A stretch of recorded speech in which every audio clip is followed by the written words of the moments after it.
Okey, bismillahirrahmanirrahim. Assalamualaikum warahmatullahi wabarakatuh dan salam sejahtera. Okey, so untuk kelas hari ini kita nak fokus kepada bahagian subtopik masih bercerita tentang histogram dan poligon kekerapan. Cuma hari ini kita nak bercerita tentang membanding dan mentafsir. Kita punya histogram ataupun poligon kekerapan.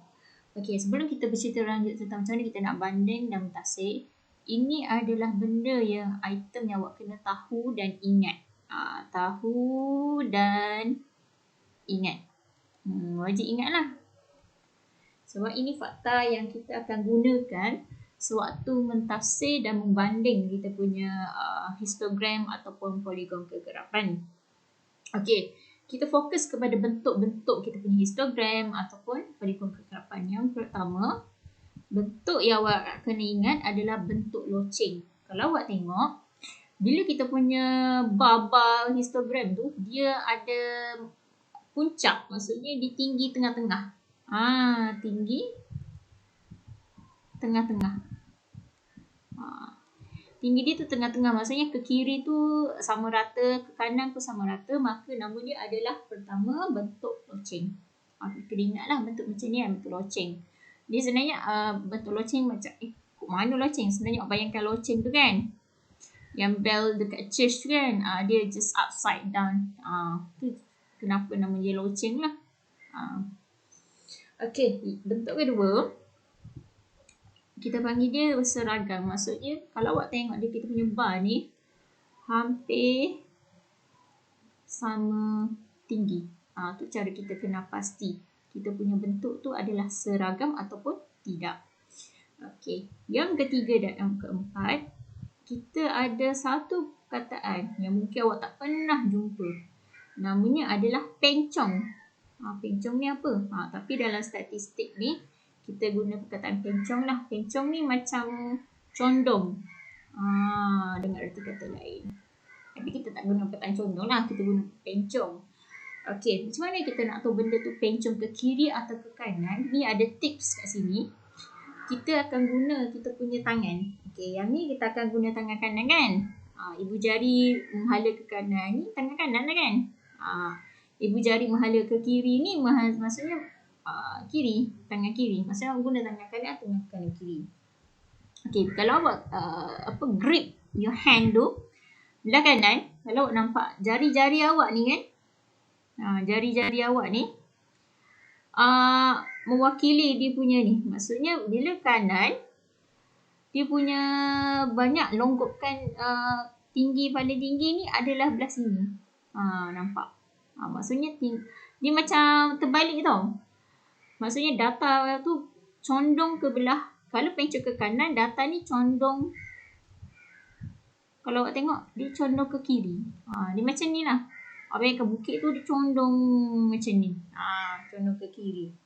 Tapi kalau pencong ke kiri, dia ada side pula, dia akan condong kanan. Dia terbalik. Sebab kenapa kita nama pencong kanan, pencong kiri? Sebab kita guna tangan kita. Kalau pencong kanan, kita ambil tangan kanan kita.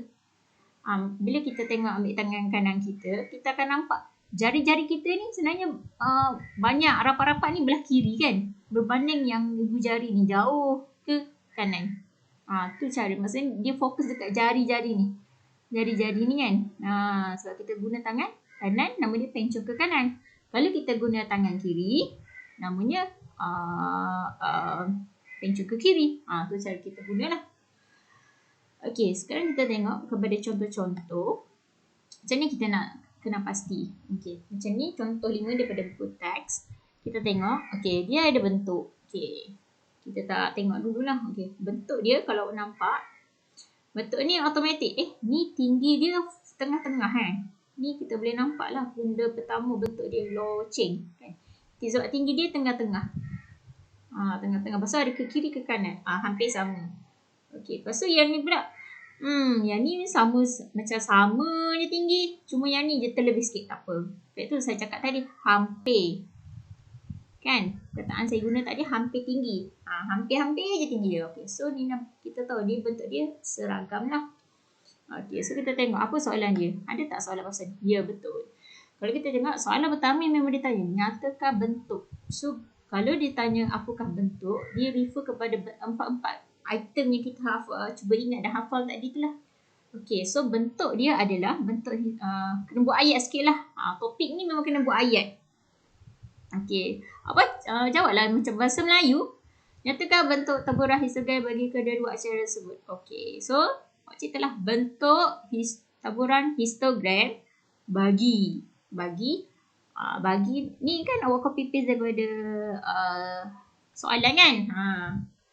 So cerita satu-satu. Acara 100 meter. Okey, tengok tajuk daripada tu kita punya histogram pertama. 100 meter gaya kuat lentang ialah bentuk loceng. Okey, gunalah perkataan bahasa Melayu awak tu kan. Kata hubung dia manakala. Okey. Bagi acara 100 meter gaya bebas ialah seragam. Ni contoh apa yang kita cuba hafal tadi lah. Item-item. Okey, B. Macam mana kita nak cerita pasal serakan? Serakan ni, kalau ingat balik, awak dah belajar tingkat 4 dulu. Serakan ni merujuk kepada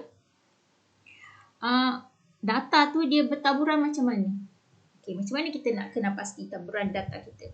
Okey, penting untuk awak kena pasti adalah awak tengok data paling minimum, tengok data maksimum. Okey, ambil titik tengah dia. Okey, contoh. Kalau titik tengah ni dia adalah 72. Kalau nampak kan. Data ni adalah 102. Okey, so serakan bagi kuat lentang ni, macam mana nak kira serakan dia? Maksimum tolak minimum. So 102 tolak 72. Jawapan awak nanti 30. Okey, buat dua-dua. Okey, kita buat pula serakan bagi gaya bebas. Okey, serakan bagi gaya bebas 69.5, 74.5. Awak ambil data tengah dia. Macam mana nak baca titik tengah? 74.5 tambah 69.5 bahagi 2. So nanti dia dapat 72 juga. Macam tadi kan? Okey. So sama juga 9.5 tambah 84.5. Cari titik tengah dia, data dia apa? Nilai yang awak akan dapat nanti adalah mana tadi? Okey. 87. Okey. So, awak betul gunalah serakan 87 tolak 72. So, bila awak tolak, dia dapati nilai dia adalah 115. 15 lah. Okey. Dia tanya siapa lebih luas. Okey. Lebih luas maksudnya kita kena cari nilai yang lebih besar. Sebab itulah dekat sini dia cakap, okey, dan berikan sebab anda. Inilah sebab dia. Maksudnya bila kita kira serakan kita, dia merujuk kepada nilai yang lebih besar, 30. Okey. So, jawapan dia, awak dah tahu. Jawapan dia adalah acara 100 meter gaya kuat lentang mempunyai serakan yang lebih luas. Awak jawab soalan yang pertama dulu. Siapa yang lebih luas? Baca awak. Siapa yang lebih luas? Kerana. Sebab dia cakap sebab kan? Gunalah perkataan kerana.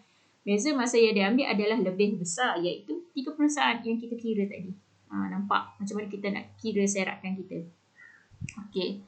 Kemudian, antara gaya kuat lentang dan gaya bebas, acara manakah yang mempunyai prestasi peranan yang lebih baik? Okey, peranan yang lebih baik merujuk kepada masa yang lebih pendek. Maksudnya soalan C ni biasa soalan yang cerita tentang common sense awak. C ni biasa tentang pengetahuan awak lah. Pengetahuan maksudnya awak tengok kan, kalau orang berlumba, masa yang lebih baik, masa yang pendek ke masa yang panjang? Nilai yang kecil ke nilai yang besar? Kalau orang berlumba lah. Last case ni berenang kan. Okay, so kita akan fokus dekat masa yang lebih kecil. So dalam case ni kita tengok masa yang lebih kecil diambil adalah gaya bebas sebab paling maksimum dia 87 kan. Sedangkan ini 102. So jawapannya 102 gaya bebas kerana masa catatannya adalah lebih baik. Lebih baik ni maksudnya masa lebih kecil lah. Maksudnya kalau nak jawab sebab masa dia lebih kecil pun boleh juga. Maksudnya soalan C tu biasa dia akan tanya tentang konsep pengetahuan awak lah. Maksudnya your general knowledge tu kena banyak lah untuk jawab soalan C tu.